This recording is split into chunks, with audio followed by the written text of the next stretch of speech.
was a lie. I mean, most everything. And so. You proposed a book idea to Francis. Yes, I did. And what happened with that? He really was a little too emotionally, mentally disturbed to focus on a book. I thought it would have been great. I was going to have him, on disc, talking. I mean, I worked for 10 years for a museum. I mean, curators would kill to talk to somebody from... I mean, he'd had a life as a indentured servant coming over from Ireland, went to Minnesota as a child, terrible life, boxed for a living, fighting, I mean, bare-fisted fighting. He fought Indians in the Indian Wars. He tried farming, didn't like that. And he, ran guns from Chile. Had a fascinating life, terrible as it was. And I thought, this would make one great book with a recording. But he would say, oh, okay, and the next day he says, I don't want to do a book. You say dead people are manipulative in a lot of cases. You said... Well, Was he manipulating you? Yeah, well, sure. Well, that's why he was lying, because he was jerking me around. But the thing was that while I didn't know what was going on, look at it this way. You've got all these people abandoned in this gloomy, predatory world. They never see anyone leave, ever. They have children there. It's a prison state. They don't see God. They don't see, they're attacked by demons, reptilians at night. They have that. And in the last couple of years, they're hunted for food now. It's gone from bad to a nightmare. But in the past, when it wasn't so bad, they didn't think I was ever going to be able to help them or anything. I was strictly a patsy, that they were going to jerk around for a while for entertainment's sake, because they're bored and they have very little going on over there. So why did Francis quit lying to you?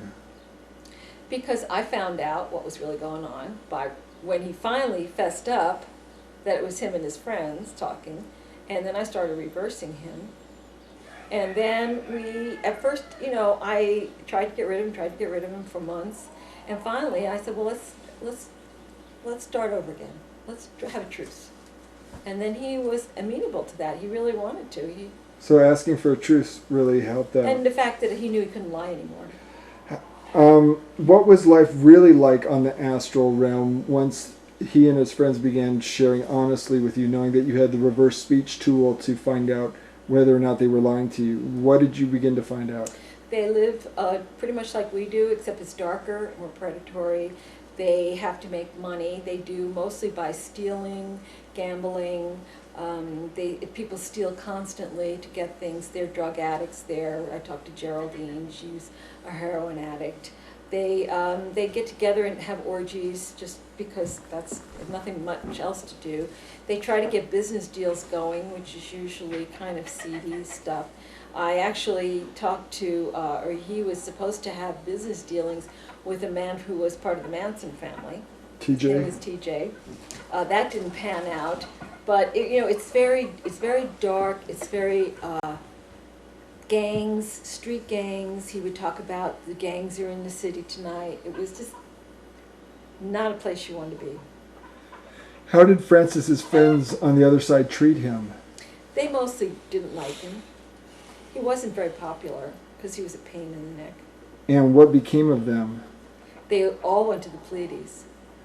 Okay, now, before we get to that part of the evolution of what happened with you and in your contact with Francis, at one point you said you realized, and in your own words, that I just knew this had nothing to do with God, and you began to research this dark world, reading both the Egyptian and Tibetan books of the dead and lots of UFO material.